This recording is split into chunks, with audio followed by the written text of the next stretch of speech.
Welcome back, episode 56 of Revisited Viewer Request Month, episode 2 of that crap. Finally, where more Jujutsu Kaisen, more Mother's Basement, more you guys sucking.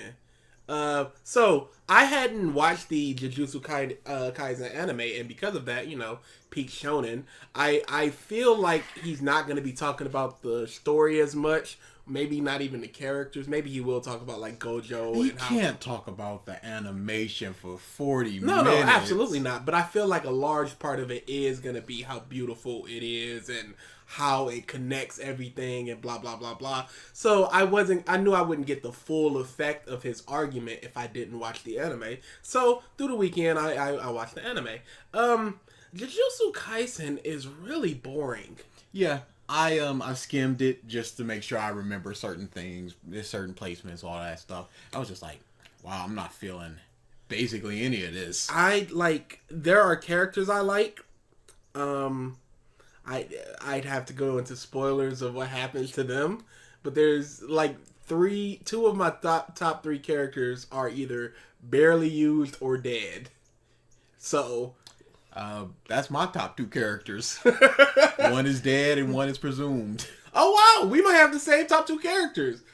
You know what? Spoilers. It's just gonna be spoilers, guys. We're gonna put it in there. These are manga spoilers for Jujutsu Kaisen. We're only gonna talk about manga spoilers right now for the next 30 seconds. You've got 5 seconds. Potentially, we might pepper in some if you know what? Just manga Jujutsu Kaisen spoilers then. Whatever. Nobara and the overtime dude. Yep, that's it exactly. Yep. That is it, 100%. Because when I first was reading the manga, I was like, wow, I love how much he's just like, I'm not going into overtime. I got, this is my job, I'm on the clock. And he's just fighting dude like, I got 3 minutes. Dang, I gotta put in for overtime. Yeah, I loved him. Yeah, he was great. And then he, boom, just disintegrated. I'm like, oh, okay, great. And then Nobara is just like, is Nobara okay? Face. Oh, I see. Shan't be talking about her again for now. At all. And I have not picked up on the manga since I dropped off.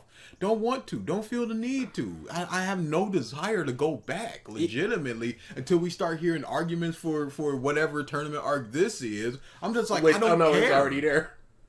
There are? Oh, you mean positive arguments from people? Yeah. Oh, no, I'm saying they're already in the tournament arc. Oh, no, I know they're in the so with the current manga, the author took time off to recuperate because, being a mangaka is horrible work. And I remember the cover of one of the Shonen Jumps had Jujutsu Kaisen, and I was like, isn't that on break? So I went to go look, and I went, oh, a new chapter is out. And then I read that new chapter. It was like, I was like 3 chapters behind because it was like 3 chapters where I read those, and then I never went back and read the next chapter. And it's been weeks since then, and I have not read the next chapter. I fell off when Maki was in the middle of her rampage. I went, I like Maki. Yep, that's basically near the end of when the author took a break. After that rampage, it's just like, oh, that's it. Yep, and then I just went, I'm done. It's there still on my tablet, downloaded and ready to go at any time. I was just catching up on manga, skipped right over it. I was like, not even just like a passive, oh, I guess I'll read this. I have no desire to. And I think Chainsaw Man's mangaka does it the best, where it's just like Chainsaw Man went through the weekly stuff and it kept going, and then it's just like end of part 1, and it's gonna be months until we get into the next part of Chainsaw Man. And I think that's a very good way to do it, as opposed to just going, oh, did you hear the beat? Yeah. Yeah. You need to get a custom sound. It's fun. I had Bane for the longest time, plugged it in. The fire rises. That's a positive. Yeah, it was fun. Okay. Unless, the thing was finicky. Like, the fire rises. Brother, fire, brother, fire. Like, yeah, we gotta switch this.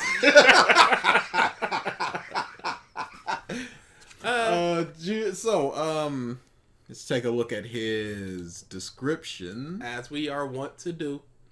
There's never been a better time to love shonen battle anime and manga, and there absolutely was a better time. And there's never been a better shonen battle anime or manga than Jujutsu Kaisen. There's never been a better? in parentheses, though some are just as best.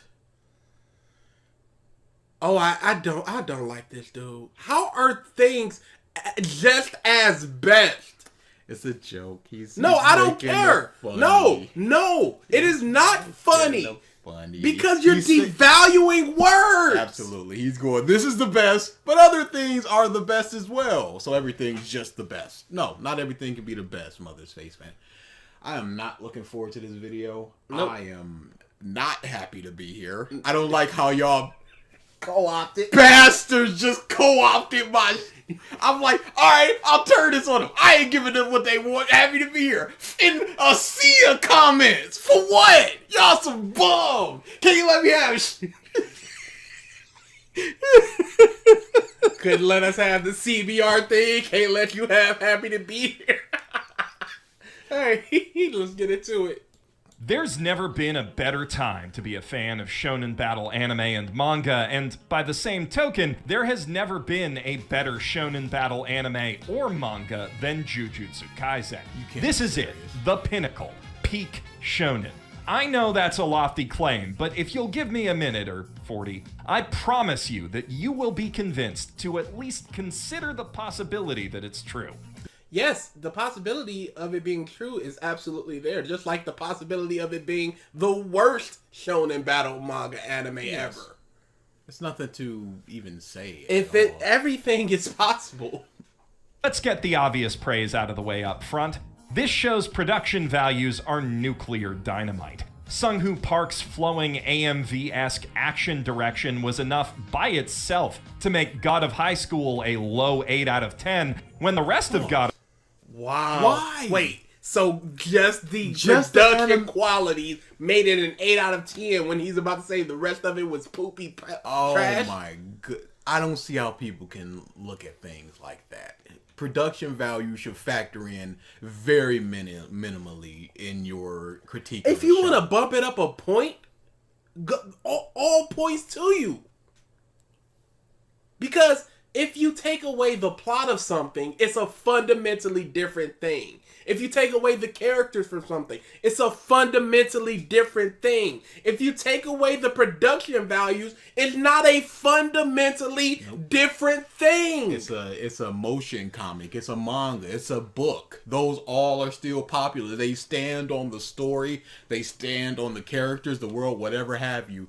And then you look at the manga and the productions and stuff.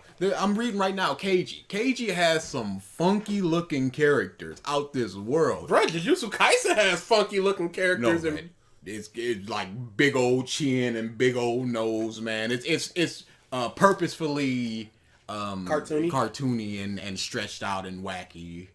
But you look at that and sometimes it's drawn a little bad as well. It's an older thing, you know. Yeah. It gets better. I've seen some later stuff. But I look at that, I'm just like, I'm not here for this. I'm here for this story, and this story is rocking it. But you add, let's see how many points he added for this, for just the production. By itself to make God of High School a low 8 out of 10, when the rest of God of High School was like a 4 out of 10. What? So it's a 4 out of 10, and it bumped up 4 whole points. It doubled it.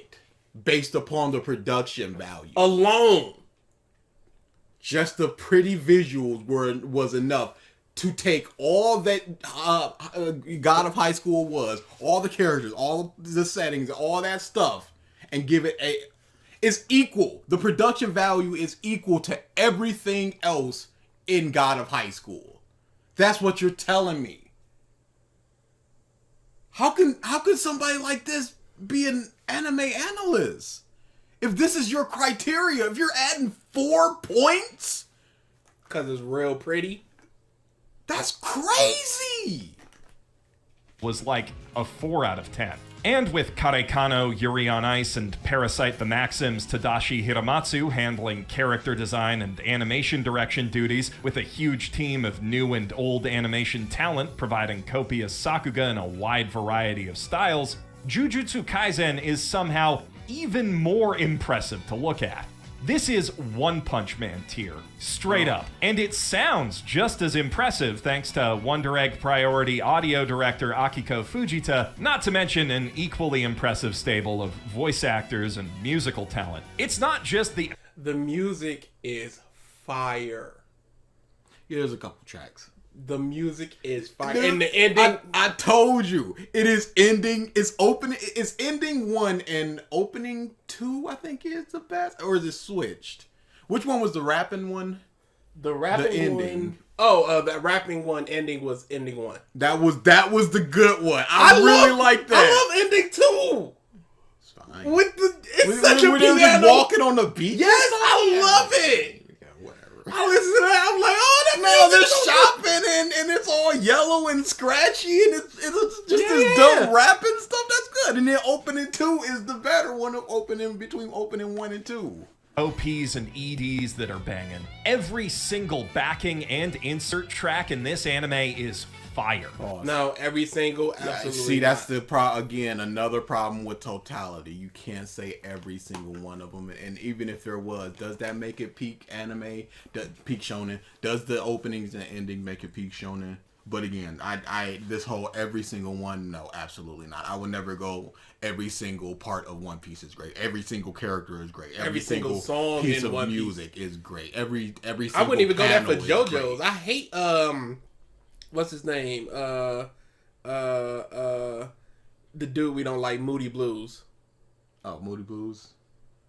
Are you talking about for characters or what? No, what's his name? Oh, Abakio. Abakio. Yeah, I don't like Abakio's song. That. I I don't remember it. I do. I don't like it. Let me take a look at this real quick. I just remember the scratching because he doesn't really do anything, so you don't really. Oh, here we are.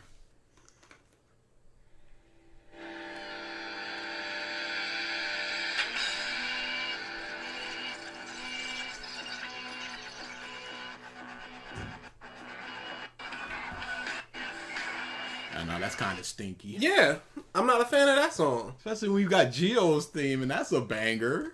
Like, there's very few musical pieces I can pull from part 4 where I'm like, wow, that's tremendous. The music of part 5 is better than me. It's not a better part. Oh, and the whole OST is up on Spotify as of this week, in case you're interested, which I know you are. Speaking of the EDs, though, if you like the first one's little fashion show, or my little video on Fashion Shounen, you might be interested in today's sponsor. Yep. Oh, what a lame jersey. Yep. Looks very lame. Yep. Oh, we're back. Saying about the sound design, if you're lucky enough to have a home theater set up, Jujutsu Kaisen is a must-watch anime. And even if you're not, I'd argue it still is, because Hiroshi Seko's sublime adaptational script writing makes its story sing, which leads to the most I don't understand that. He adapted it very well from what was written and given to him beforehand. Yeah, the production side of anime always really gets me when people praise it, like the character design and script writing. I understand that, take out this, add another line here, hold on this character's face, that type of thing. But like adaptation, I don't understand, like script adaptation. What was, because I've read the anime and the manga, I've never really felt like, oh yeah, that was a fleshed out scene that needed another line. I'm glad that line was taken out. Hope he has an explanation or an example. sing. Which leads to the most important point in Jujutsu Kaisen's favor, which is, of course, that the manga all of this is built on is a goddamn masterpiece. It is very not. So I guess we're just not getting explanation about the script writer making the script sing. I guess we're just done with that. I guess we don't get to any sort of explanation for that. I would have liked it, but that's just classic Mother's Basement. I should know this by now. You should. We all should. To itself. Gege Akutami ranks up there with Oda, Togashi, Toriyama, Araki, Fujimoto. You're putting are you Toriyama serious? in the same breath as Oda. I would put even in Hunter x Hunter / Yu Yu dude up there with Oda. Because he has some tremendous stuff. Toriyama sucks. Toriyama and Araki? What? Chainsaw Man is very good. They are not allowed to be in the same breath as three people. I'll even throw Toriyama in this one that have been doing it for decades. There is so much time for Chainsaw Man to suck. There is so much time for Jujutsu Kaisen to suck. Why is Kishimoto not in this? Araki, Fujimoto, and Who's the second guy? Hunter x Hunter dude. Okay. Yeah, this is a very so wait, hold on. Is that even Oda? I don't think that's Oda. I don't think so either. Might be a different Oda. Yeah, I think he picked the wrong Oda. Because Oda's face is not like that. Or maybe he's meaning a different Oda. Maybe there's another mangaka. Okay, you can look it up. I don't know what to look up. Oda. Mangaka Oda. Yeah, but that would bring up either the One Piece or Komi. But we'll see. If this is our Ichiro Oda, we're going Oda, One Piece, 20-something years. Yu Yu Hakusho and Hunter x Hunter, two very successful mangas over 20-something years. Dragon Ball, one of the most successful properties in history over 30-something years. Araki, one of the most successful manga properties in history over 30-something years. And Chainsaw Man, which came out like 4 years ago. And Jujutsu Kaisen, which came out like 4 years ago. Do you see why this does not make any sense? You can put Jujutsu Kaisen on the same tier as Chainsaw Man, One Punch Man, Black Clover. You can put it on the same tier as that. These people have been doing it for too long and been too good for so long that you can't use the same barometer. Except Toriyama, he fell off way early. And if you're talking about, like, there's a difference. I don't know if he means if we're talking about writing quality or if we're talking about, like, sales and how prevalent they are in the anime manga sphere. But that wouldn't make any sense because you've got somebody like Toriyama who's riding by the seat of his pants and somebody like Oda who plans everything. Not everything, but so many things. So many things. And on top of that, so with the whole, you saying, I don't know if it's about sales, it can't be, because why wouldn't Demon Slayer be up here? Indeed. So I'm on my anime list, and I looked up Oda, and that's very helpful because you can look up people named Oda, and I'm not seeing anybody that matches them, and the pictures of Oda, Ichiro Oda, does not match that. So either you got the wrong picture, or he's talking about somebody that I don't know. I cannot believe if he's talking about One Piece Oda and Jujutsu Kaisen is in the same breath as One Piece. 25, 26 years. Yep. Jujutsu Kaisen. Is it? Oh, that's a nice beard, Oda. I don't think that's the same person. Yeah, I really don't, because he's a very private person. He wouldn't be... Yeah, like, this is Oda, and then this is the picture of Oda. Like, I don't think that's the same person. Okay, easy thing. Let's look at the nose. I'll look up. Okay. Yeah, the nose is a bit downturned on glasses, Oda. Yeah, I and don't a think bit upturned on... The Oda we do know is absolute. And the tooth. And the teeth, yeah. Yeah, the teeth are too perfect, unless he got his teeth fixed. Yeah, I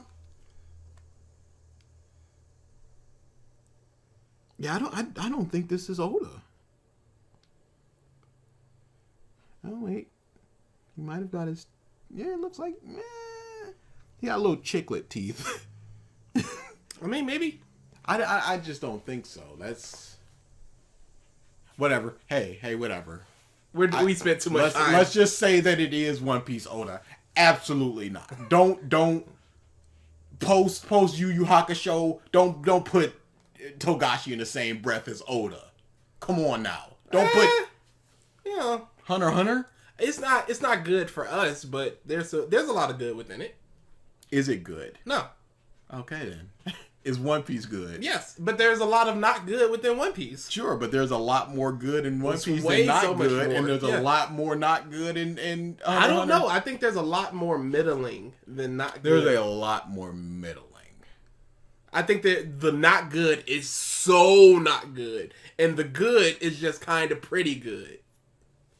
Araki Fujimoto and Kenshin's Hatsune Miku. You are not... This cannot be a serious person. This cannot be a serious assertion. I'm just going to keep going.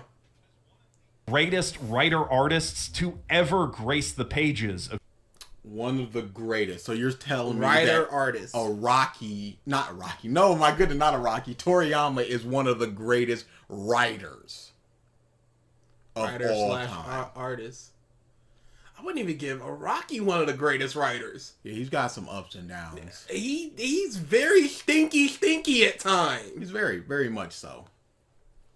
Togashi, my goodness. Shonen Jump. A true master of his medium who understands the strengths and limitations of the shonen battle manga format as well as anyone out there, and uses that. What limitations? Please be explained. A true master. What do you mean? A master because they know the strengths and weaknesses, but then you don't understand you don't explain what you're talking about, and thus we are left to assume, and thus we are left to make our own assumptions and put whatever we need to story in our own and then it's the best for us, and then it's good. So you are right by saying nothing. Uses that knowledge to tell his story with near unrivaled efficiency. That's what I want out of my mind. Efficiency.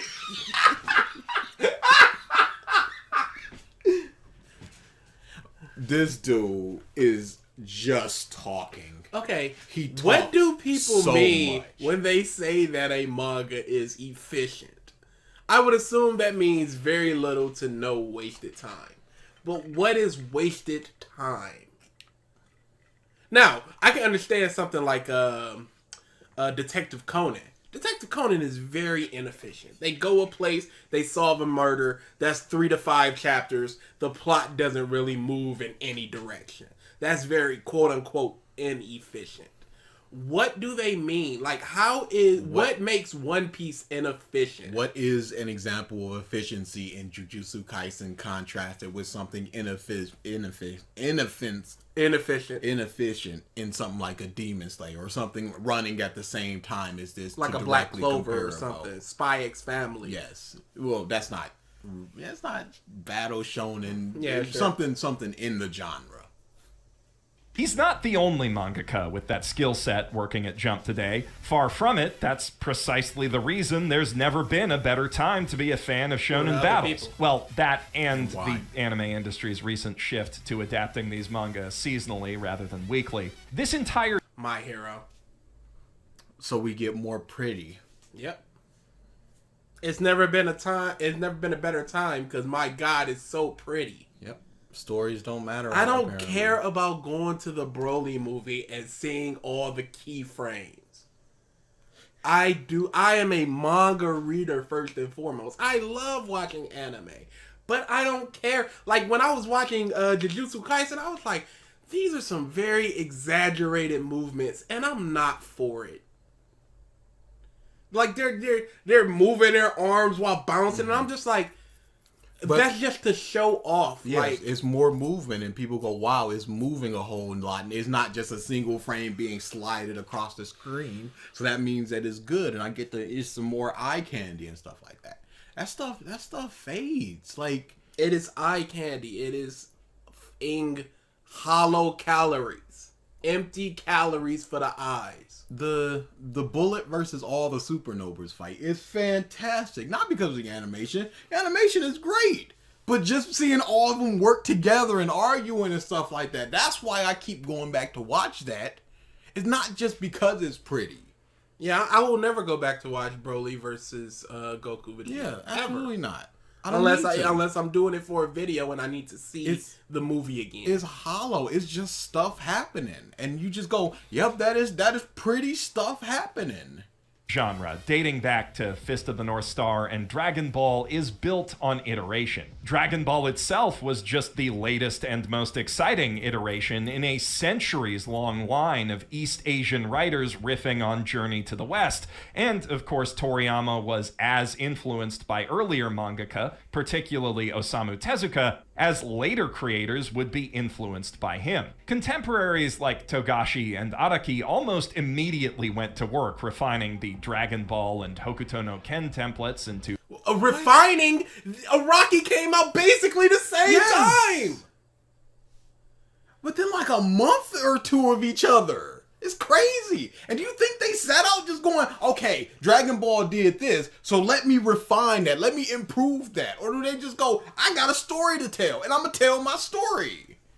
What isn't there to be refined with Dragon Ball?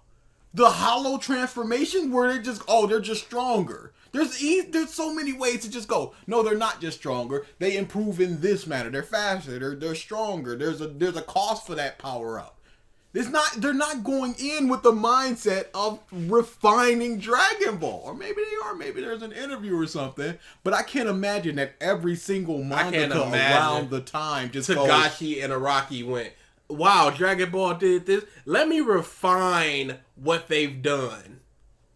Better and better manga, but things really popped off toward the end of the millennium after the ideas they'd floated into the sea of pop culture had time to properly percolate, and a new generation of artists who'd grown up figuring out what did and didn't work about those classics. Okay, can I stop this line of thinking of just like the people after figured out what worked and didn't work for the people before? Then why aren't there more successful people? Why aren't there more as good or better manga?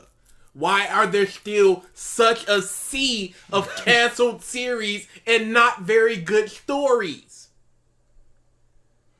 If you've got the time to figure out what worked and didn't work, why isn't everybody an Oda? Why isn't everybody a Kishimoto? They have so many years and so many different shonen of just like, all right, this didn't work, people aren't feeling this. But then Bleach starts in the bed. I guess they didn't find out what did and didn't work. Naruto started in the bed. I guess he just forgot what worked and what didn't work. What are you talking about? In Toriyama's the bed. I guess he forgot what worked and didn't work. The scene. And bruh, there's some Araki in the bed and Togashi in the bed. Absolutely. Classics burst onto the scene to create the Big Three. And after the world had another decade to digest those, it spat forth One Punch Man and Attack on Titan. And now... I guess there was nothing in between that. Nope, Soul Eater, who cares about that thing? It's just, it went from that, the Big Three, all manga, all shonen are canceled from here out. This is the problem. Popular. Yep. Because there's so many good stories between the creation of One Piece and the creation of Attack on Titan, but not popular. Hey, go read Cage of Eaten, people. You've never heard of it? What? Go read Flame of Recca, for God's sake. You've never heard of what? There's so much good manga stuff out there. You don't need this baseline Toonami, easy to access, Adult Swim, super popular, a million wall scrolls at any convention type of thing. Go deeper. I'm never gonna find a Flame of Recca wall scroll, but I can't walk into a convention without tripping over an Attack on Titan one. This popular. Attack on Titan. And now the likes of Gotoge, Fujimoto, and Akutami are here to build on that groundwork. Demon Slayer is probably the purest instance of this principle in action. As many have remarked before, very little about its actual plot is all that remarkable, but it hits the beats laid out by its predecessor. No, it's super pretty. Goodness. It's super pretty. Hold on. Can I stop this real quick then? So why are y'all so clapping for Subversion? Why are y'all so mad about generic if it's just hitting the same beats that all his predecessors did? but refined. but just hitting them so well. So is generic good or bad, y'all? Does Subversion alone equal quality? Please to be answering.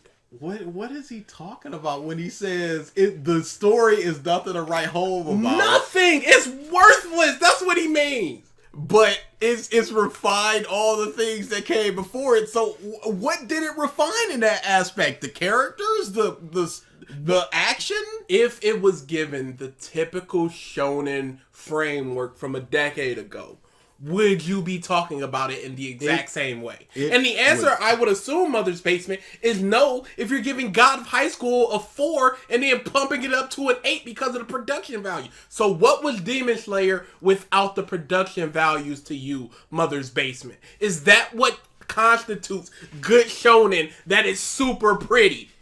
Is that what peak shonen is to you, Mother's Basement? We'll find out one day when we hit his Demon Slayer video. But just out the gate, just going, the story is nothing to write home about. The story is everything. Laid out by its predecessors with marvelous timing to create a near flawless retelling of the archetypal shonen battle legend, embellishing it only slightly with gorgeously flowing artwork, touchingly What are you talking about? Artwork. Dude, Demon Slayer is really ugly. Demon Slayer is really ugly, yo. I don't know I what. have no input on this. I'm not trying to get destroyed. I think it's pretty. I don't know what he's talking about. I'm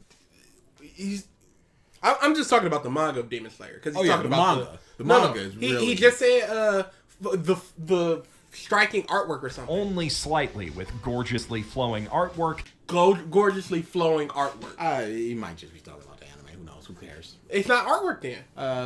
It is artwork. No, okay then. So we're talking about the anime again. Yes, of course. touchingly empathetic character writing. And this is what you show? Perfect emoto. There's a So, can I get all of that one more time? All of the Demon Slayer stuff? Yes. Okay. No pausing.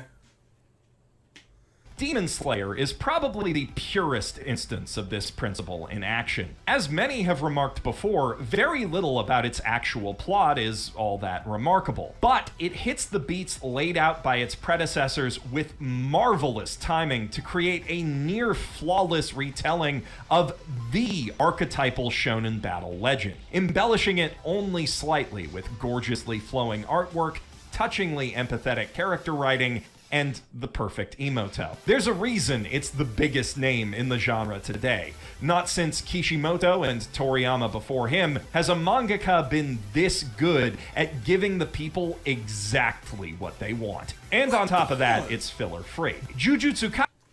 And on top of that is filler free. What is this retelling of the classic shonen? Why is this dude is infuriating with his just prose of just, I'm just gonna talk, give no examples of marvelous character writing and character interactions. You're not saying anything. I'm with saying that. so much, What sir. are you talking about? Listen to Talking about everything a I'm marvelous saying. retelling of the classic show. Oh my goodness! By God. Oh, I can't take this. Is all that in a bag of existential dread. Except that instead of giving you what it knows you want, it uses that knowledge to bait you, then twists what you wanted into something horrifyingly different. Pause. Subverting Subverting your them expectations they over there. Just give that a quick little 180. That's subverted, and that is quality. That is good. That is writing. When will it end? We are less than a sixth done with this video. When will it end? Never. because these types of analysis YouTubers keep perpetuating this same type of narrative. And you see this has, 550,000 views. So the next person, again, he's talking about all these mangaka influenced by like Toriyama and refining it. Dang. Of course, the next generation of anime analysts are just going to look at this and refine what they're doing and just use even more buzzword and less explaining. Of course. And just say Subversion. And Subversion is worthy of quality. And that's all there is to it. What was the talk of Subversion before The Last Jedi? Very little. Because that really put into the lexicon of analysis people. Because that was the most obvious one that happened. A lot of people disagreed with it, and then a lot of people came up like, Subversion, and that was just a big argument back and forth, and then more people got aware of it, and that was probably where it got put into a lot of people's minds. I don't remember really anything like well, you could say like the Avengers, where Tony throws up the bomb into the wormhole, and you go, okay, Tony's not the type of person to do that. No, but that's storytelling. They set up, Captain America straight up said to you're right. No, you're right. I don't know of any real examples before that of like a widespread, this is Subversion and we're going to talk about this and praise it for being Subversion. If somebody knows, let us know in the comments. I'd like to Cabin in the Woods, but it wasn't popular enough to talk about it. But it's 1,000,000% subversive. Especially even the trailer makes it look super horror. And then it opens up and it's just these dudes, these schlubby dudes walking around talking about, hey, what's going on the next report. Horrifyingly different just to hurt you. And then somehow it's always better than what you asked for in the end. It moves as quickly from battle to battle as Demon Slayer does, but instead of condensing the entire moves as fast from battle to battle. Hey, I want the characters. The next arc coming out in the anime, the Shibuya incident, I hate it because it is basically 45 straight chapters of people fighting or within a battle. Almost no fun character, because the three main characters, I really like them together. They're fun. They got a good dynamic. It's good. I love them together. Like I said, when Nobara died, or presumably died, there was a flashback to them knocking over something on Gojo's shirt, and I was like, I want that. This is the stuff that I want. I don't need all this curse technique and curse energy and curse objects and fingers and black flash. I don't need any of that. I was watching an anime and I was like, wow, I'm loving this baseball. Baseball was good. And then I was like, right before, it was just non-stop fights and I was bored. Because I care about the characters more than I care about what they're doing right now. And Demon Slayer isn't even giving me a chance to really care about what they're doing, because they throw 37 terms at you, and it's just like domain expansion, curse technique, curse energy, the negative, the red, and the blue come together to create infinity, and I'm just like, mother, sit down and talk. Drink some tea, please. Life of its hero to an improbably tight sequence of perfectly escalating boss fights. Perfectly escalating. Can I ask somebody something? Who wants to play a game that is nothing but boss fights? Now, there is a game in Shadow of the Colossus that does do this, but imagine you're playing an RPG and it's nothing but boss fight to boss fight. Are you having as much fun? We need the in-between. We need the small people. We need them exploring their abilities and powers and talking and learning and stuff like that. It's just fight to fight to fight. This segmented, like, battle arena in the forest. I'm like, what? They're just fighting, and then they come together, and it's just like, nah, it's just main character and big buff dude fighting. And Nobara's nowhere to be found. Yuji and Toto. Fights. Jujutsu Kaisen simply uses time skips to cut out all the mundane life slices. What? mundane Yes, it life. is. It is mundane, and I want it. I want He's them praising it for doing it though. This is not to be praised. I want them just out shopping with each other, just talking. When Goofing around. When Megumi was hurt in the bed and they were all eating pizza, I was like, this is great. When Yuji returns and it's the bed of his return, I was like, this is great. They're like, oh, they're all gonna be surprised and loved it. It's just like, nobody's paying attention. I loved it. And then they threw their fists. And then they and just break apart. Caring. They had like 3 scenes together when they got back, and then they broke apart. Now, dude's fighting Blood Guy. And I'm like, okay, it's dude versus Blood Guy.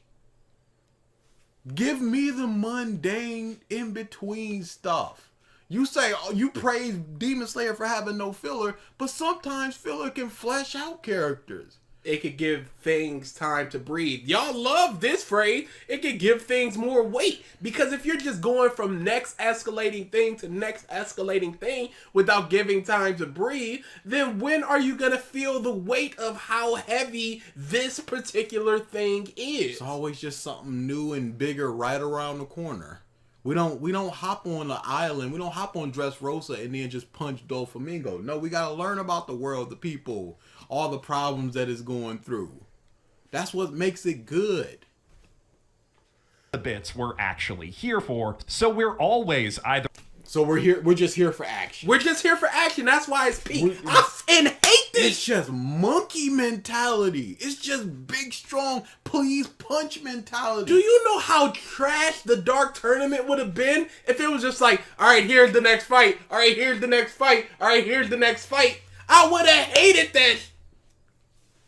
I would have hated that shit. How trash Black Clover would be if we didn't get those in-between moments where they're just hanging around the Black Bulls headquarters, just goofing around. When they go to the festival, it's just like, hey, you know, all right, this woman's already pretty drunk. I could probably drink more than her. 1 sip. They go to that big festival and they split off and we get to see what do they value in a festival. What are their goals? Where is it food? Is it games? What are they doing in this festival? And that stuff is fun. Dude, when they were trying to fix Asta's arms and everybody was coming back, I ain't gotten so much stronger. And they become otakus and I was rolling. Stuff like that is great.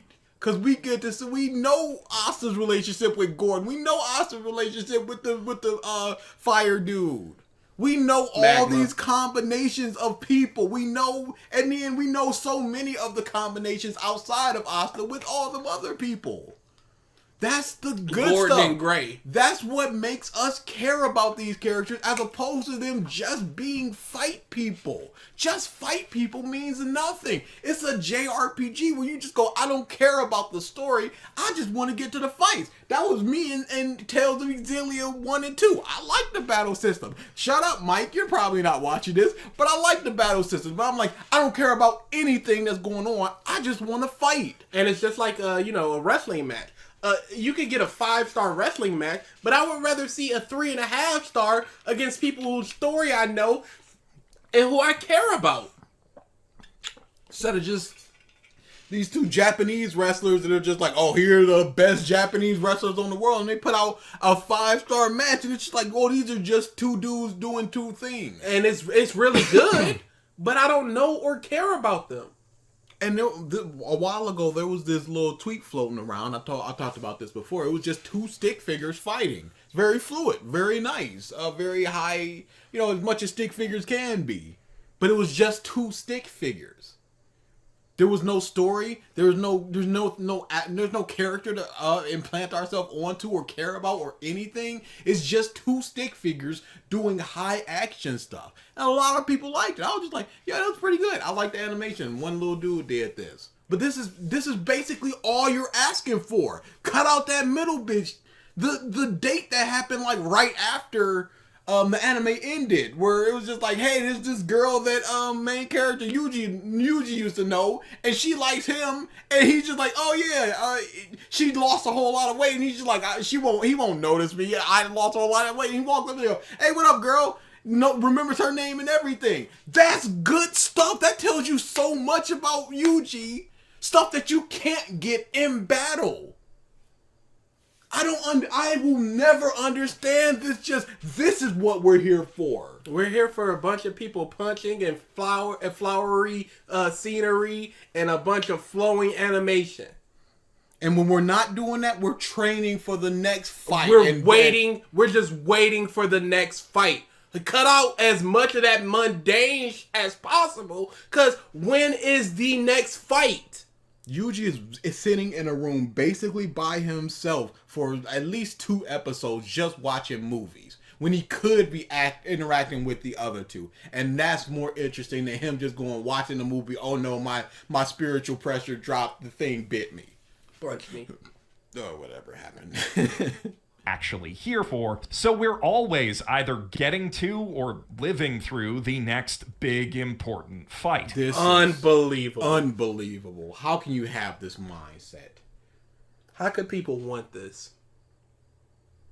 Like, I will never, ever in my entire life understand how people could want this more than spending time with the characters. Sitting down, having fun.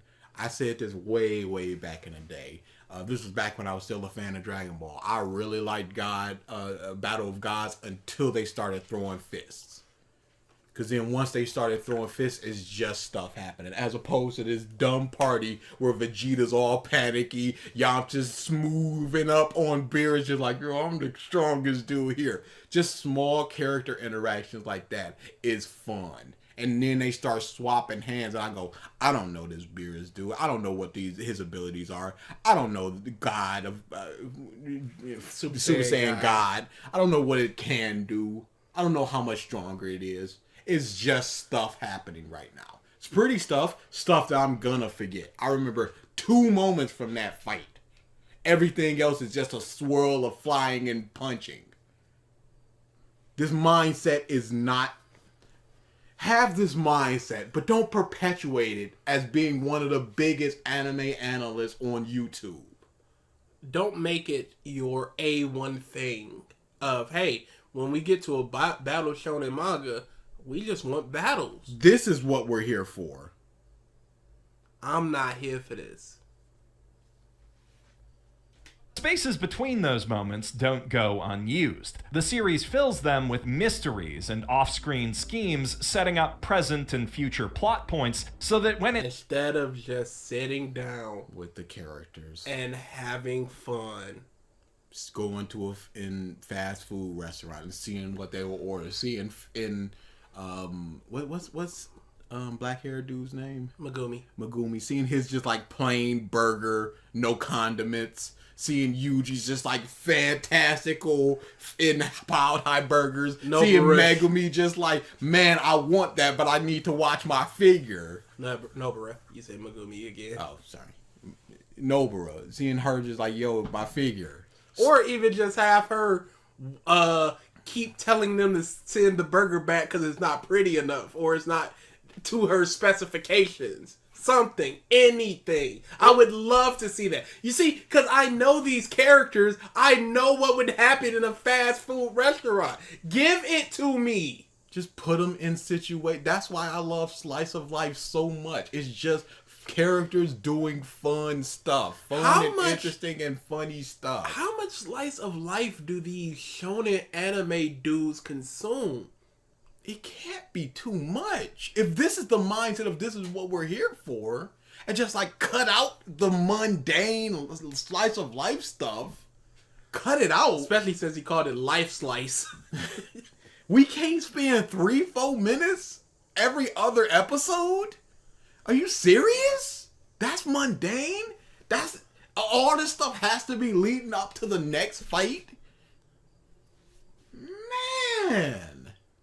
Time for the plot and fights to go, which is almost always, they can just go. And none of this feels like haphazard retconning because the seeds for what happens in those gaps are always planted in the arcs preceding. What do you mean haphazard retconning? Something like the fourth not being able to be resurrected with Oro. What do you mean? Remember the third stopped the fourth, and then later on it was because he had the death god had took his soul or something, so he couldn't be resurrected. That's why he didn't come back when the resurrection jutsu happened. Mm-hmm. Yeah, something like that, where it's just like it's retcon that this is why he couldn't be resurrected. But if he had let him, what would have been in that? It couldn't have been anything. So why did he stop him? Why did he waste his chakra to exactly stop it? A retcon? Hey, whatever.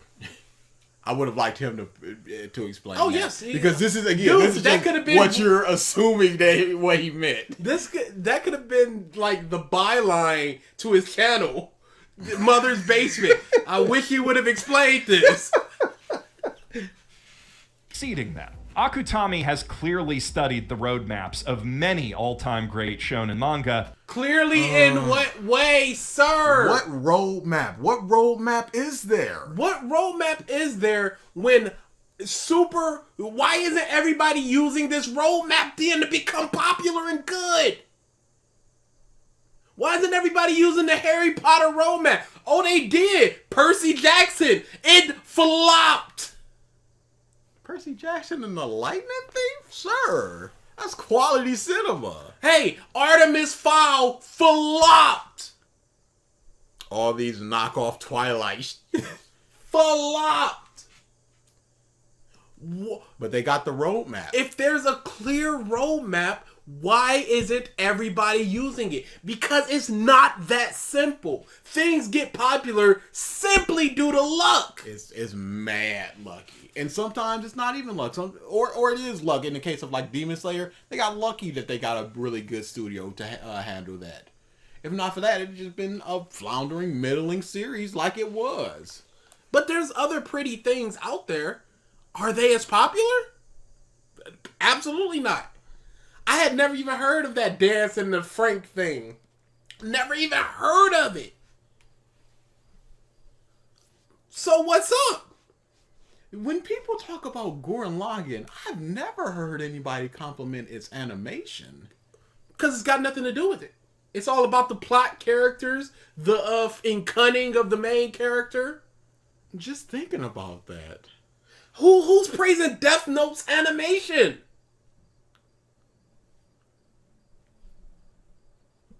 Man, enough. I'm pissed to be here. And again, why were all these things popular before all this animation? Yeah. Because, again, was Jujutsu Kaisen super popular before the anime came out? Absolutely not. Demon Slayer, we've looked it up. Absolutely not. Now, of course, anime is going to bump up the sales, but the bump was so extravagant that it's not just a simple. It was getting 100. It was getting 80,000 a volume, and now it's getting 250 a volume. No, it went from like 170 to like 5 million per volume. Extravagant bump. Careful to note every speed bump, plot hole, and block they hit in their journeys, as well as every perfect racing line they manage to find along the way. The Kyoto Sister School Goodwill event is a prime example of his ability to repurpose and improve upon storylines. On one level, it serves roughly the same function as Naruto's Chunin exams. No, it literally does not. Has a quick comparison that he could make, and he does, and here you go. I don't understand the need for the comparison. It could just stand on its own, and you're inviting the comparison. is Naruto's Chunin exams, or the unforeseen simulation joint arc of Hiroaka, allowing the extended cast of Nakama and future Nakama to flex their fighting skills and establish their distinctive personality. Why not talk about Hunter x Hunter as well? Because he's going to say that it improves on stuff, and Hunter x Hunter is a masterpiece, and you can't say anything was improved about that.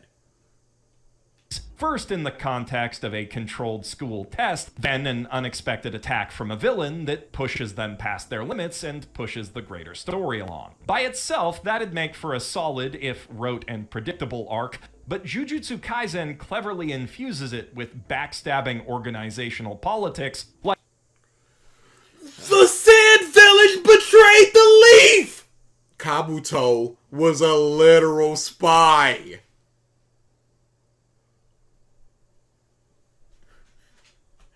What was the other example that he gave outside of Naruto? Hero Aka. I don't know what that is. My Hero. Oh, My Hero? That's why I was like... All right? Okay, My Hero Academia. Yeah. Okay, that's why. A lot of people say Hero Aka. I had never heard that. There's literally a trader that is still a plot line to this day. What are we still doing? Just a going on. What are we doing? We got to make it seem more special by saying, yeah, it could have been rote and tripe like all those other things, but it does things differently by doing things the exact same that other things do, you see. Bleach's Soul Society. Wait, what? What about Bleach? Because this is a whole different... So now you're just combining bits of Naruto and Bleach instead of doing your own thing. Jujutsu Kaisen cleverly infuses it with backstabbing organizational politics like those of Bleach's Soul Society. Again, this happened in Naruto. It absolutely happened in Naruto. I don't know what you're talking about. In an analog to Rukia's position as a sacrificial pawn in a bigger systemic power. Whoa. So you're just going, whoa, they're doing Naruto with Bleach. Whoa. And this is clever? How is this anything like Rukia? Like, honestly. Please to be explaining.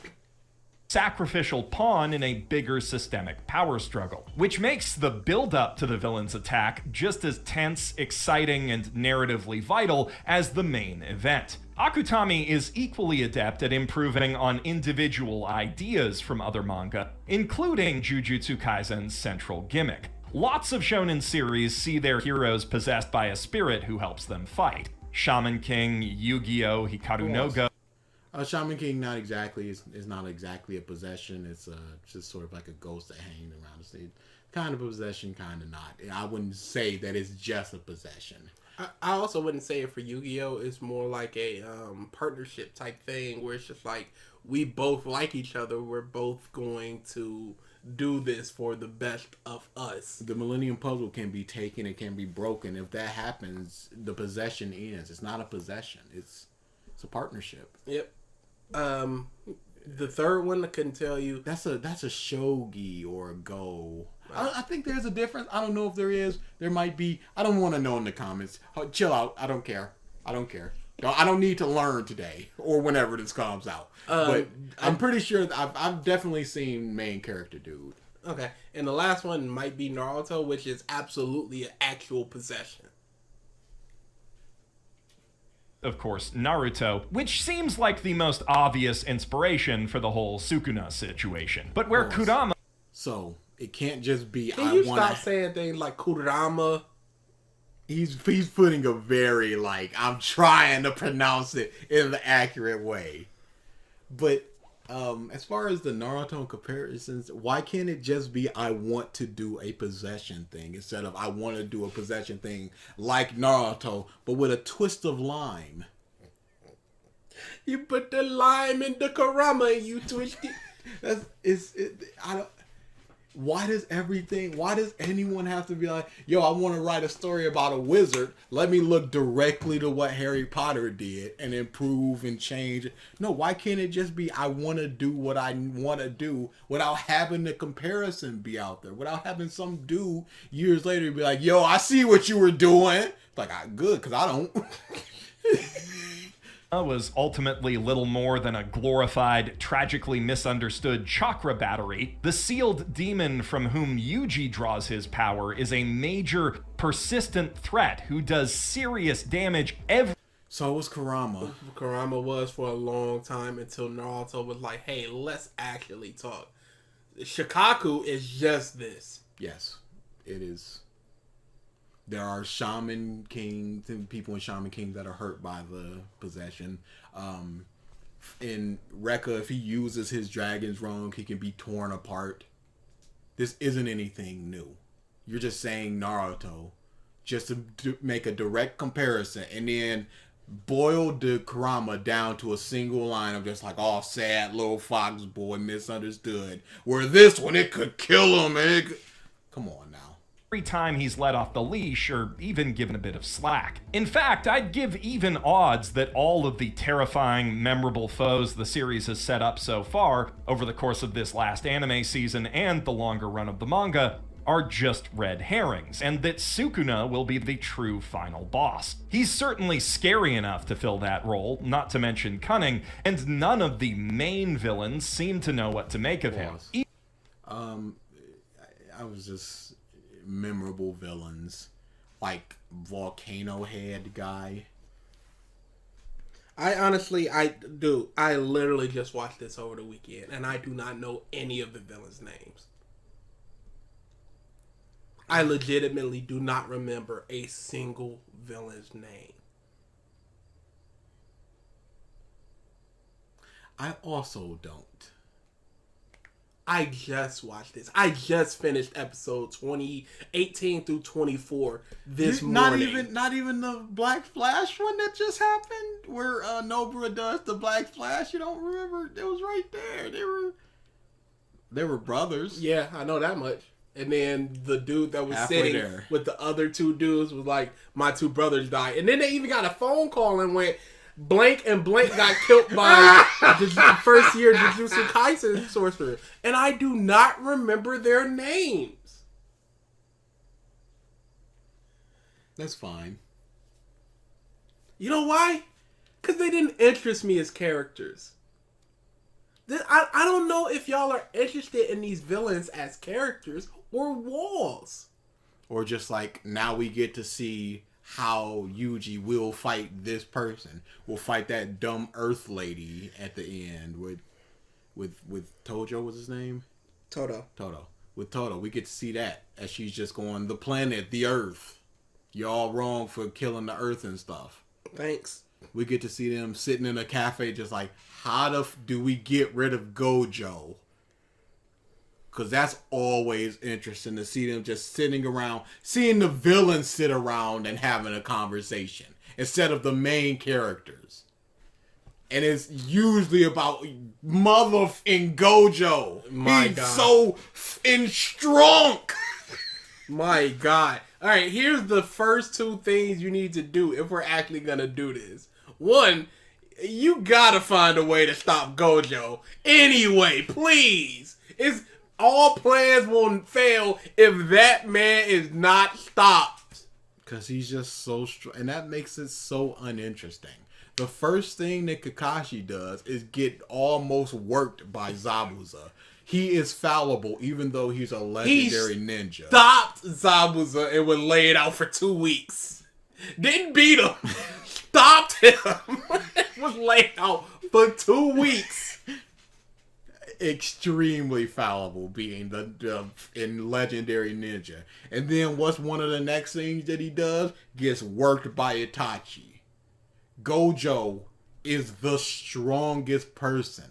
So all interactions always just go, well, Gojo is the biggest and the strongest. Either he has to be taken out frame one, or we have to ask ourselves, where is he so he can instantly take these people out? When he's not on the screen, the audience should be asking, Where's Gojo? Yeah, where's Gojo? They erect an entire barrier. Literally everybody can come through except Gojo. Except for this one dude. The dude that heads the entire school, let him through. Let him in. Gojo, no sir. Just Gojo. Earth Mama, I'm not foolhardy enough to think I could take on Gojo, so I'm out. Soon as that barrier breaks, they're like, all right, retreat. We done enough. It's retreat or die. It's Gojo. Of him. Even if the series doesn't go that route, though, the fact that it could makes him easily the most fascinating example of this trope today.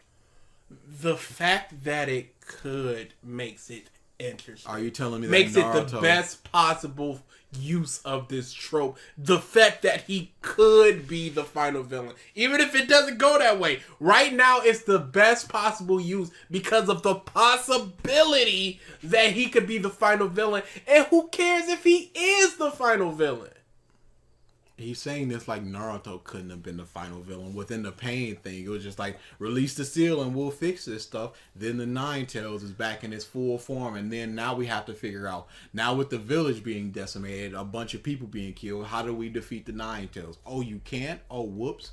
Final villain time. It could have easily have been Naruto. We 1,000,000% now need to do Joshua's Inner Demon Done Right video.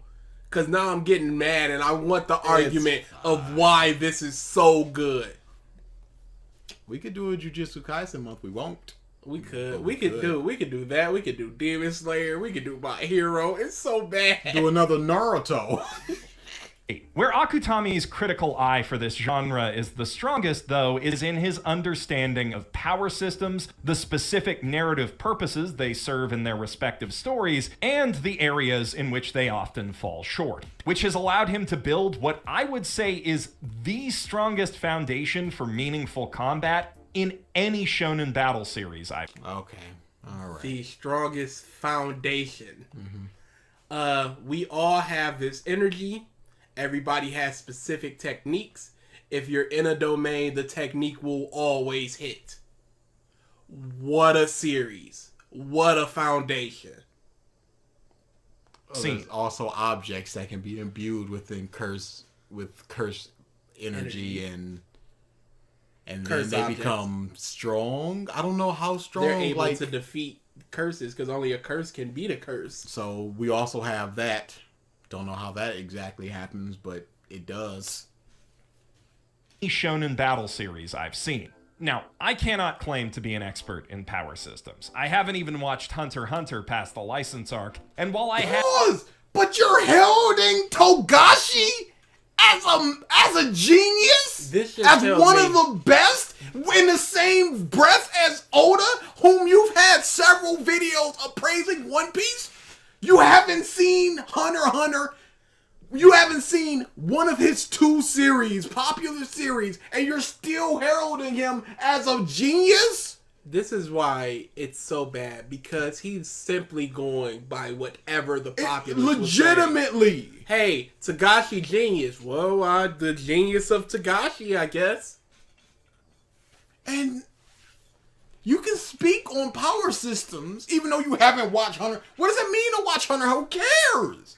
Oh, no. People say it's the best power system. Absolutely. So he goes, I haven't watched Hunter x Hunter to see the best power system, but this is pretty good, y'all. Yep. This dude is such a hype beast.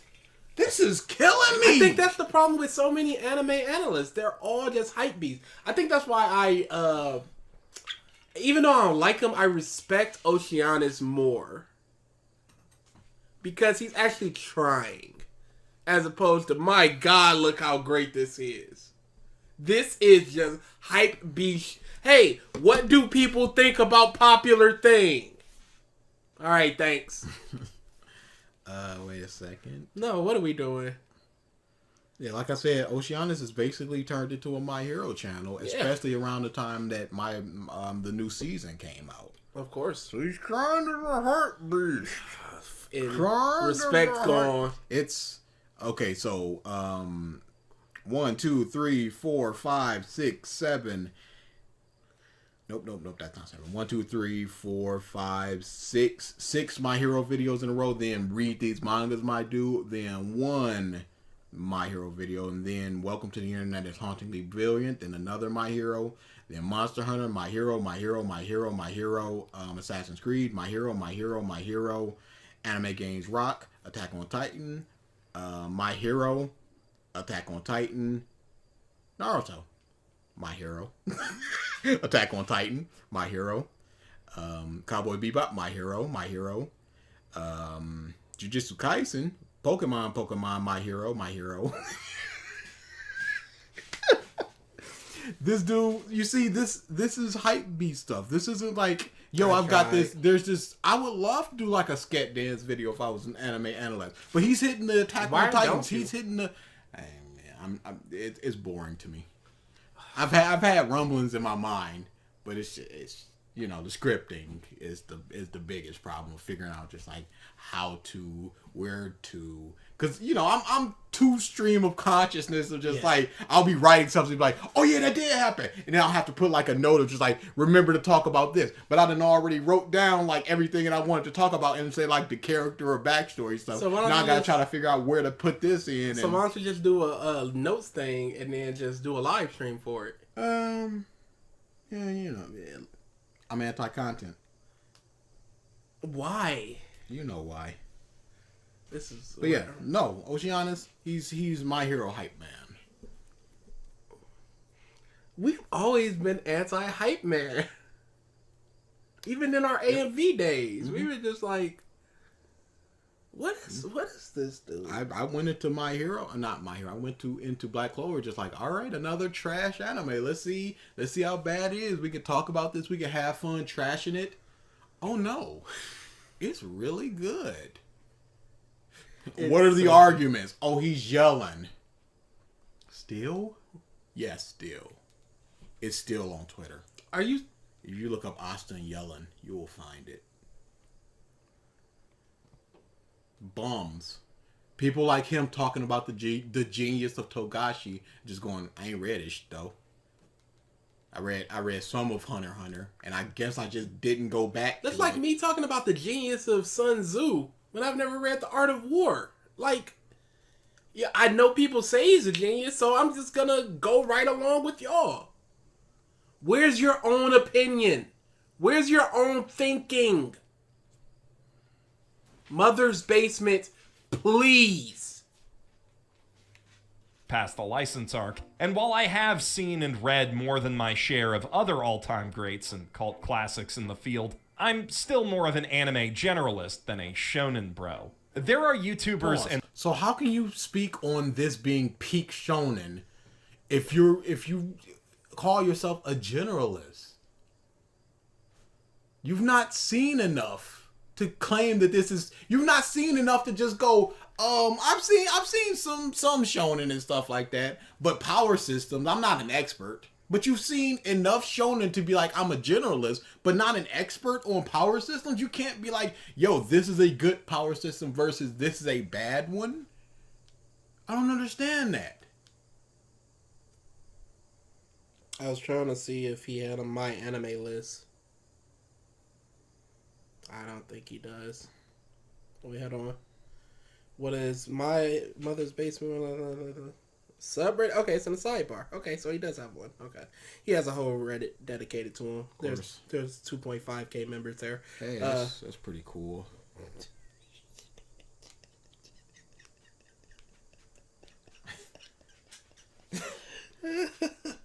I don't know if I can get the sidebar in a yeah, I'm just not even gonna try. I just wanted to see his My Anime list to see what type of anime he has watched before. Because I think that could be very interesting. Nope, he doesn't have it on his YouTube. Of course he doesn't. Why would he? Oh, okay. So, this might be his.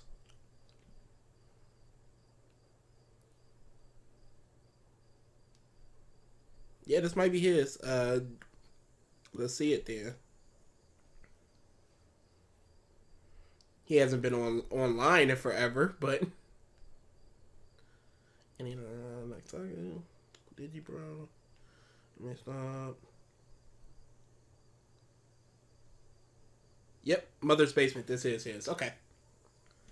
Anime list. Let's see. Dong and the Franks got a 7. Goblin Slayer got a 3. Oh, he finally watched Hunter x Hunter. 7. Part 4 got a 10. Mob Psycho got a 10. Nichijou got a 9. Whoa! Is this it? Goblin Slayer 1 episode got a 3. Alright, I'm going to complete it. I was going to watching. My bad.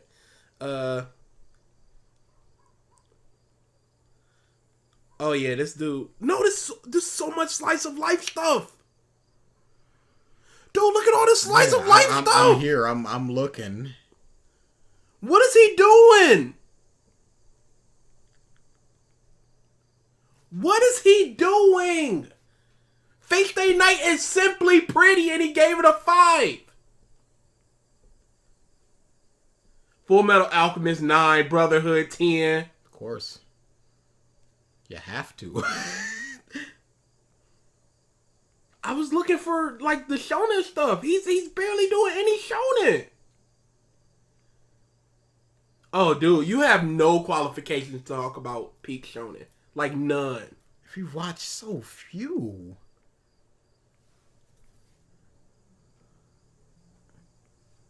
This is incredible. One Punch Man 9. Okay, thanks. Yu Yu Hakusho 9. I wouldn't give Yu a 9. Tonari no Sekai? No, that's pure slice of life. They're sitting in a classroom and this dude is just doing weird stuff next to this girl. That's all it is.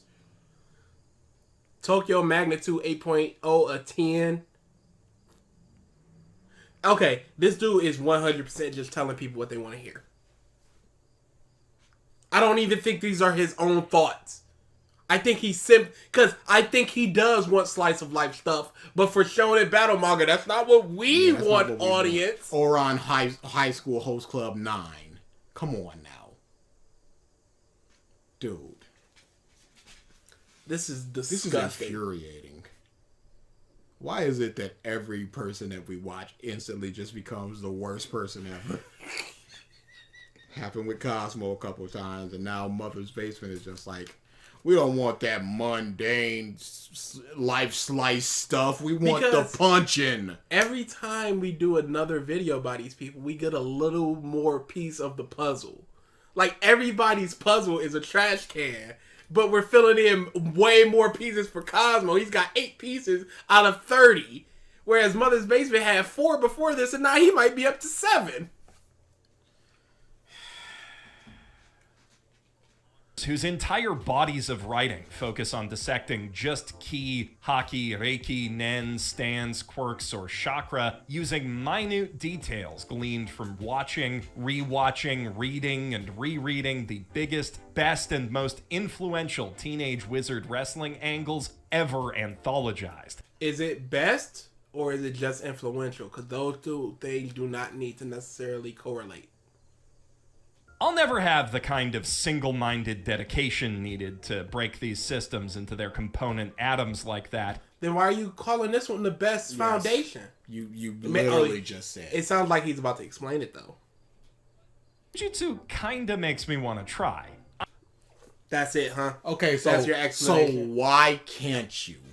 And why does this make you want to try? What's stopping you from going, okay, what makes this good? What makes this better than DBZ's Key? What? I can't explain it, but this makes me want to. Moving on. Anime Analyst, here's my Patreon.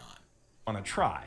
I am nerdily obsessive and analytical enough to at least recognize when a power system has the potential to be analyzed into oblivion, and when I consider just the theoretical applications of Nanami's 7/3 ratio technique, Nana/me in Japanese, or Aoi Todo's Boogie Woogie, my brain trembles with possibilities. But teleporting when you clap? Hey, what can I teleport? You would think it's just people, but no. Anything with a certain amount of cursed energy, including cursed corpses, cursed dolls, And plants and stuff, if they've got enough cursed energy, I can teleport. That's the possibility. What is he talking about? And thinking. We've seen Goku and Cell doing instant transmission fighting. Teleporting fighting is nothing. It was pretty good. We were just like, okay, I understand this dude's fighting style, and then he teleports with Yuji, and just like, okay, now I'm f***ed up. That's good. But this just going, yo, this is blowing my mind with all this stuff, with all the possibilities of trying to figure out Boogie Woogie. It's teleportation with clapping. What are you talking about? It is just everybody has a certain power system. This just calls it curse techniques. If it was in Hunter x Hunter, it'd just be called Nin. Nin techniques. Nin techniques. It's just everybody has a certain... It's not like Dragon Ball where it's just fly, punch, blast, kick. Everybody's got a certain technique. This is nothing special. And give a stand the ability to teleport. What's different? It's not just the tactical implications that excite me. See, cursed energy isn't just some atmospherically extant beam clash fueling magic hoo-ha. It's a JoJo isn't. One Piece isn't. A lot of the fights in Yu Yu Hakusho isn't. A lot of the fights in Bleach isn't. A lot of the fights in Black Clover isn't. I don't know what you mean. A lot of fights in My Hero isn't. He's talking about Dragon Ball. Yep. Maybe Naruto? Later Naruto. Psychological power system akin to stands or personas. Curses are born from emotions. Okay, so we have something to directly compare it to. And why did he use part 5? You know why. Hype beast stuff. So we have something to directly compare it to, but you're going, this is foundationally one of the best. When there's two things. The best. The best. When there's two things that you can point to and go, like this. Powerful negative ones. To curse someone or something is to wish permanent harm or even death upon them. And in Jujutsu Kaisen's world, that dark will manifests in literally monstrous ways. The more people collectively hate or fear a place, thing, or concept, and the stronger those feelings are, the stronger the resulting cursed spirit becomes. Curse users are humans born with overwhelming levels of cursed energy, and therefore naturally possessed of equally potent negative emotions. Despite his cheery outlook, for instance, Yuji Itadori's decision-making is fueled by a powerful sense of guilt and obligation toward those he sees as in need, coupled with a near-suicidal impulse towards self-sacrifice. Megumi Fushiguro's reserved, outwardly boring... Is that necessarily negative? If he's doing it for the... That part isn't. Doing it for the correct reasons? Guilt, I guess that's a negative emotion, but is it negative enough that he's one of the most powerful curse users of all time? Nope. He's all of his stuff is basically just he's really strong and really fast. And then the only reason he can hurt curses is because of Sasuna within him, giving him curse energy. And then eventually he starts to harness it in things like Black Flash. But before then, he's just a punch guy. Persona conceals, as we learn toward the end of Season 1, a churning shadow of violent anger toward those who would lord their power over others, like bullies or the Zen. I never liked that moment. Yep. It seems to come out of almost nowhere. It's just like, well, he's just a different character now. He's been holding this in this entire time. This crazy, laughing, maniacal, battle-hungry dude. And I'm like, what is this? And then when he uses it, he's like, it's kind of weak and pretty ugly, but it'll do. So his negative emotions still wasn't even strong enough for it?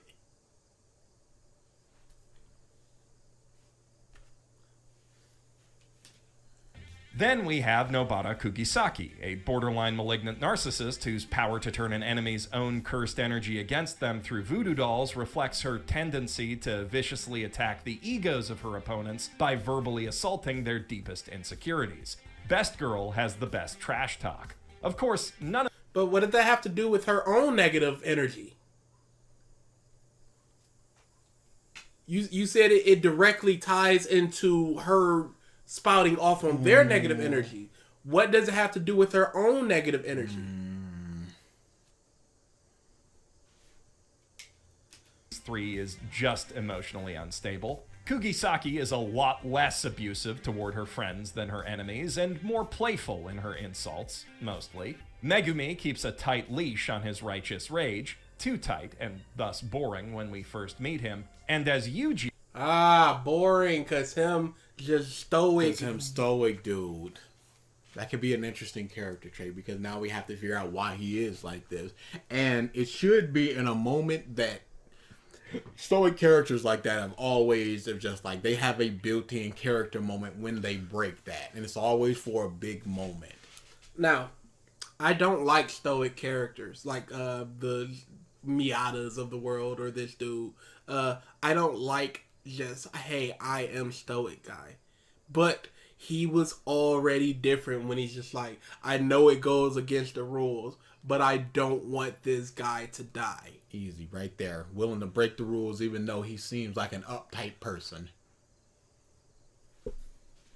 He grows in power, he learns not to let his heart bleed quite so indiscriminately. Jujutsu is the martial art of mastering and channeling one's individual negative emotions toward a positive purpose, or at least one beneficial to the user. And that concept has so many interesting implications, I hardly know where to begin. Okay, emotions have barely played a part in it. Like, we know that that's how it's formed, but it's not like someone has went, hey, I am feeling super depressed, so my thing is stronger now. It's just, here's my technique. Here it is. It's planting the seeds of just like, this is an interesting thing, like in Hunter x Hunter, but it's doing basically nothing with it. Through your emotional pop. Wait, he said that they were born with it, born with high curse energy. So is it future? Does it look into the future and be like, oh, you're going to be a very pessimistic person, and thus you're going to have a... How does exactly? I think it's just any negative emotion. But they said they were born with high curse energy. Yeah, but I think the channeling of it is needed with negative emotion. So why some people born with more curse energy than others? There's no clue for that. It's just like, why are people born with more chakra than others? Well, you got the Hashirama, and they're and the Uzumaki. They are very chakra people. Why? And I'll say this: the Uchiha, the Sharingan takes up a lot of chakra. So throughout the years, their body becomes more adept to it. Sure, they could have evolved into a being that needed. I will put that there. Okay, Uzumakis. They are. We don't know too much. We don't know enough about the Uzumaki in order to. Why does Rock Lee have 0? Some people he was born deformed. Some people that's okay. So not everybody has chakra. I believe it is said that everybody has chakra, but it's just low amounts. Shopkeeper man doesn't have enough to do a shadow clone. So why are people born with more or less?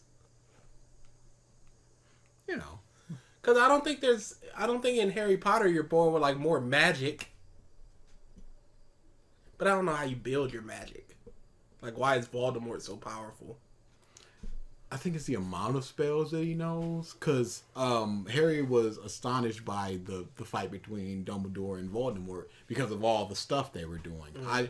I think that in that case it's just like they know a lot of stuff and they can easily implement that thing. No, I can't say that, because why are you able to produce a stronger Patronus? That's emotional base. Okay, why are you able to create a stronger shield with Protego?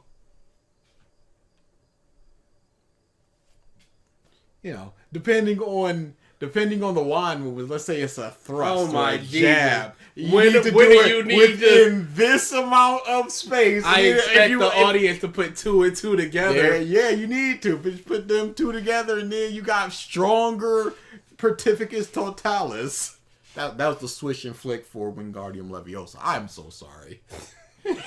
This is why we don't need webcams. One of my favorite, slightly sillier ones is that curse techniques become more effective after you reveal how they work. It's so stupid. dumb. Why? What is this? I hate that. That's so stupid, yo. Like, I can understand the thought process of, hey, people always reveal their powers to... And we need they reveal their power to their opponent, and we need a reason why they would say their power instead of just like standing around blankly thinking. And now we get to have the person say it and have the opponent react to them saying it and try to figure out a way around that. Reveal. And now we have to ask, like, what do you mean it gets stronger? How does it get stronger? Does, say your punch does 100, does it now do 125, 150? Is it faster? Is it stronger? Do the nails go deeper? Do they hurt more? What do you mean they get stronger? They just get stronger. And is it stronger forever or stronger against the person that hurt it?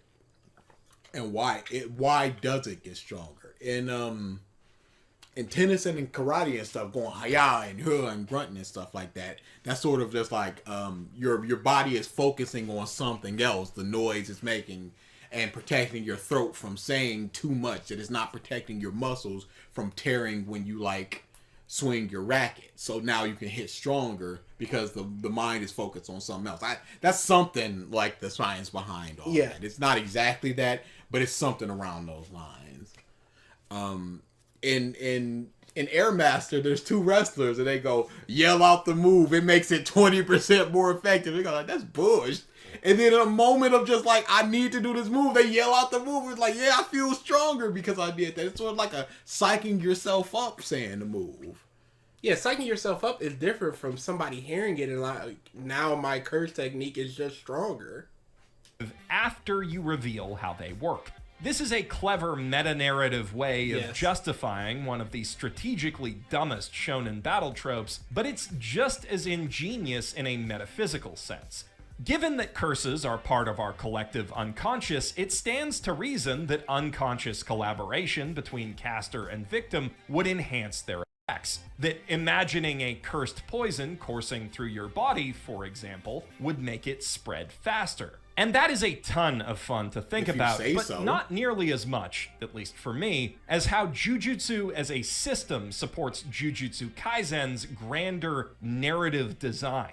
These powers naturally select for individuals with quirky character flaws, a strong desire to do good or ideologically motivated evil, and a single-minded sense of purpose that propels them to pursue mastery over the worst aspects of their own nature.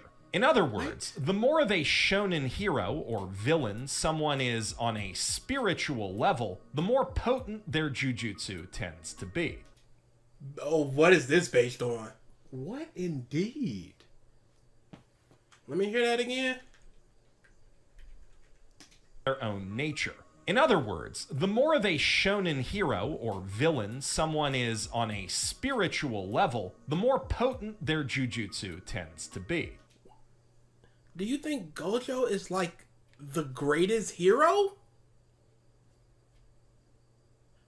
What does that say to Maki, who was born with zero spiritual energy, curse energy? What? Can you just go, oh, I'm leaning more into the good and the righteous, and thus your curse energy will be stronger by that metric? If you walk by and be like, oh, yo, there's a burning building, and just keep walking, and now you're just at 100 screaming out of it. But if you go in, are you now at 150 because you risked your life to be more of a shonen hero? What is this?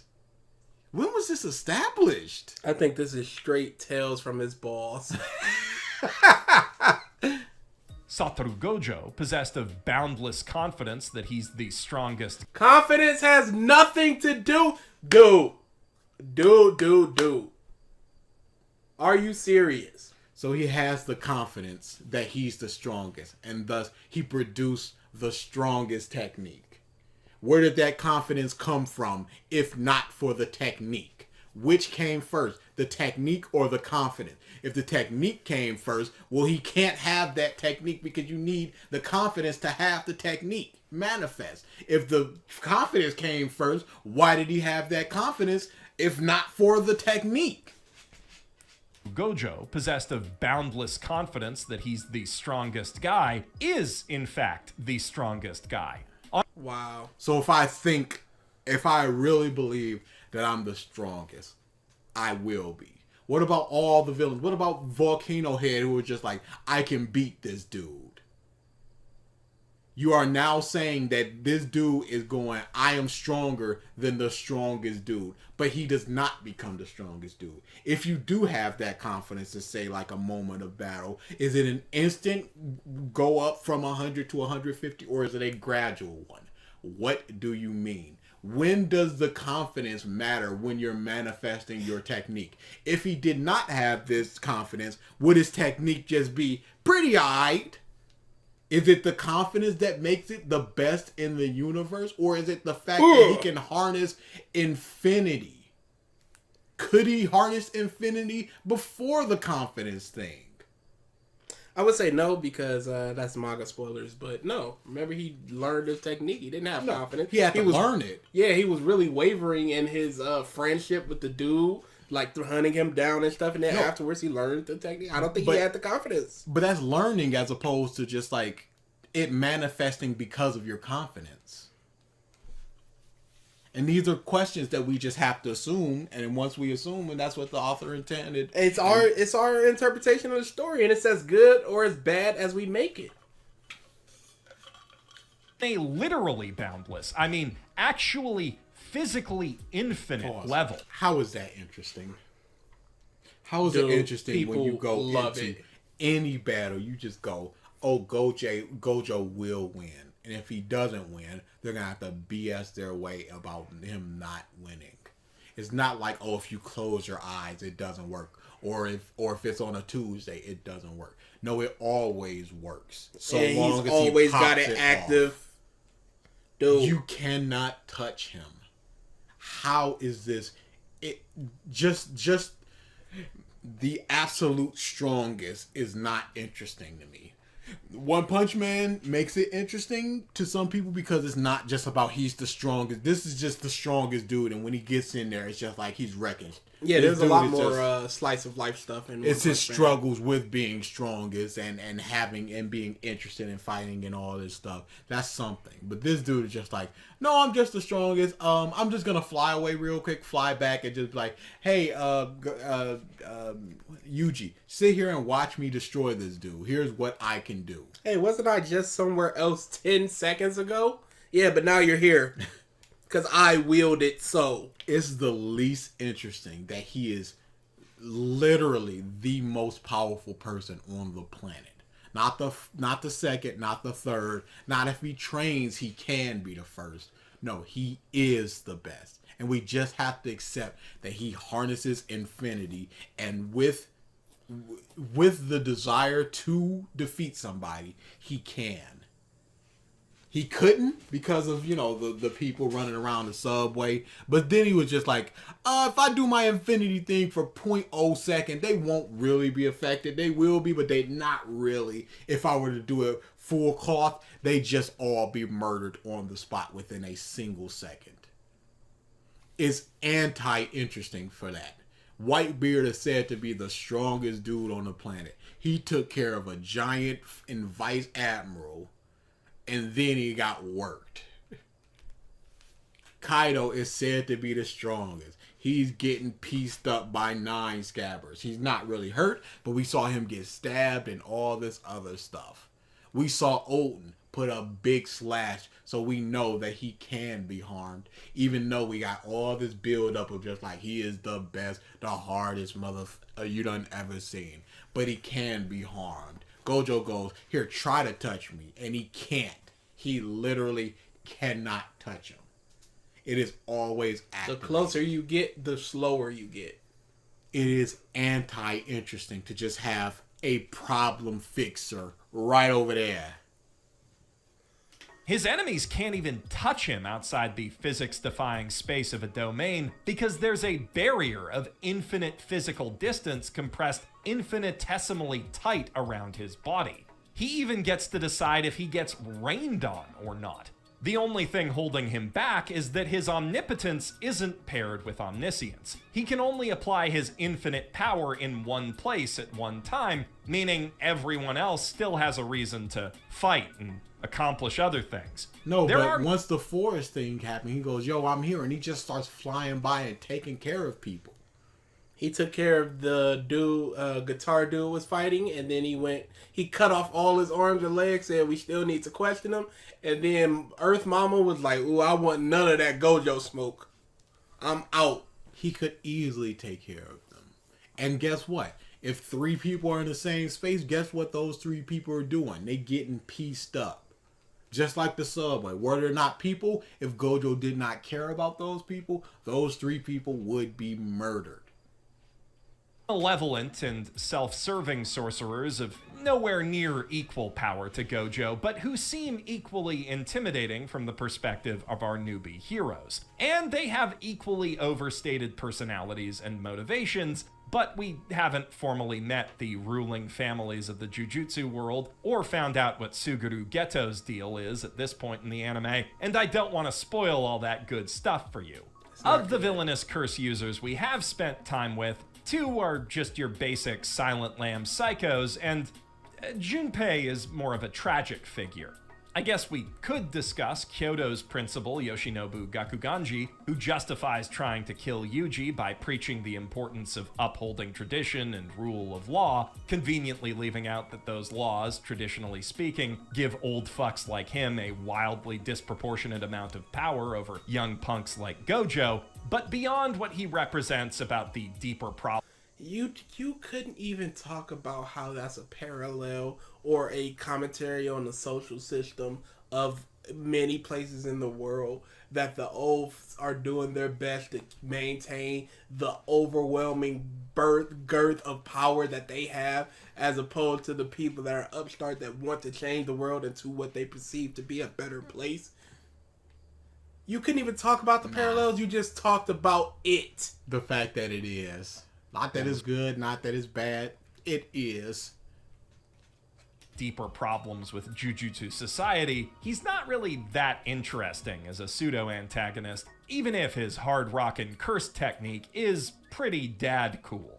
Instead of evil sorcerers, the first season's antagonistic focus is placed mainly on the special grade cursed spirits who've allied themselves with Suguru Geto. And by their nature, they're a lot more elemental and essentially monstrous than the more complex evil of their human counterparts. Which is typically a formula for boring, forgettable anime antagonists, but there are also some very human aspects to their villainy, born as they are of human emotions. The curses are even motivated by an ideology, stated by Jogo the Earth Spirit, that they, being more true to their hateful selves than duplicitous humans who pretend to be kind, deserve to be Earth's dominant species. Though that does feel more like a justification formed by working backward from their instinctual desire to hurt people than it does a coherent belief system that is pushing them toward violence. That was so many words, dude. It was so many.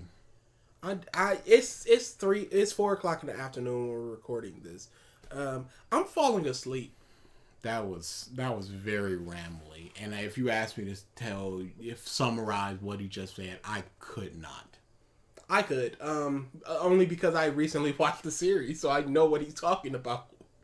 But if it was just like I had read it like 6 months ago, I wouldn't. What I got was they got motivations unlike Sword Art Online. Nature Spirit's goal, to purge the world of impure humans and give the ecosystem space to recover from the damage we've done to it, does seem a bit more logical on its face, but of course Hanami ultimately wants to do that so that it, along with its curse friends, can have the pretty restored planet all to themselves. Kinda like how the human eco-fascists, whose attitude it's echoing, never considered themselves, or people like them, as potential necessary sacrifices for the greater good. The nature of high-grade curses as beings of almost pure malice filtered only through the flimsiest of pretext makes them very fun villains for exploring elemental forms of evil like that, if not particularly. Elemental forms He of did not evil. explain what he goes, they're kind of elemental, and they would have been generic and other stuff, but he didn't explain what elemental. Dude, I am fading. I said, this could be 3 hours. We might need to cut it down to 2. If he doesn't pick up soon, I'm fading. He is really dry in this. Elemental forms of evil like that, if not particularly deep ones. The one exception is the ever-changing, constantly evolving malice of Mahito, the spirit embodying humanity's fear of itself. Mahito is a newborn curse compared to Jogo and Hanami, which seems weird. And this is how faded I am. I formed my thought of what he said, then let him speak for another 7 seconds before I paused. He basically said the same thing twice. The ever-changing, ever-evolving. That is the same thing. Yep. Stop trying to hit 5,000 words on this essay. No, but I need it. Seems weird, right? Like, humans have been hating and fearing other humans since there were enough of us to form a them, and that's been the root of pretty much all human suffering that can't be chalked up to, like, tigers and fire.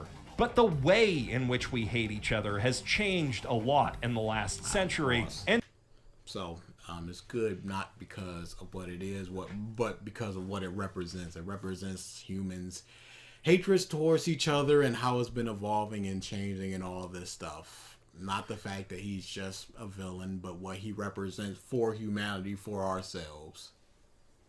That's why he's good. again in the last few decades. I see Mahito as the manifestation of our information age-born tendency to invent a guy consisting of all the worst traits we can think of and project that persona onto everyone we see as bad or wrong. And I do mean project. A lot of the things... No, you didn't explain!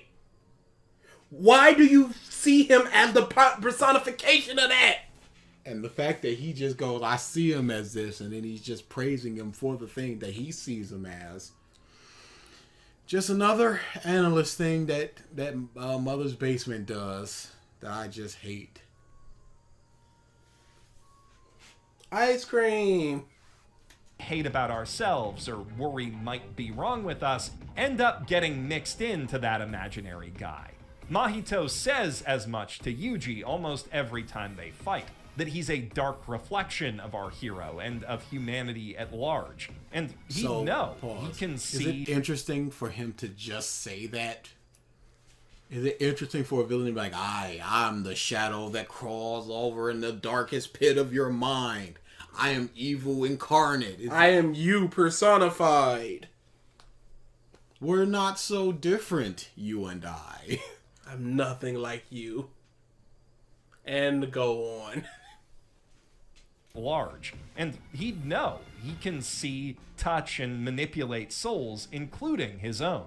In the same way that Jogo's volcanoes and Hanami's encroaching roots reflect the most dangerous aspects of the concepts they represent, this power of Mahito's... What does Volcano Man represent? The most dangerous aspect of hitting play? reflects the power of humanity. If only he explained that. If only. You know what? Maybe he did, and we just cannot put 2 and 2 together. That's what it is. Humanity. If man can reach something with his own hands, he can, and usually will, reshape it. We are creative, inquisitive, self-aware creatures capable of adapting quickly to any environment or situation. It's in our nature to change ourselves to achieve our goals. Oh my goodness! Shut up! What's the problem, sir? I think this man is laying out some big truth. Hard facts. Deep sentiments. See, you're on the surface. You're doing that shallow, like, slapping at the water surface. He's the Mariana Trench, yo. And you just like, well, I can't see down there, so how could it possibly be good? Let me ask you something. Has he said the word finger? No.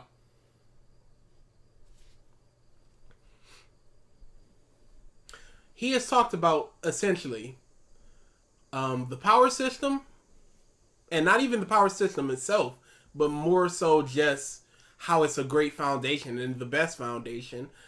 He's talked about The like, animation. The animation. He's talked about like The inspirations. 3 characters. The inspirations from that they've gotten, and the role work and the perfection and putting it all together and crap like that.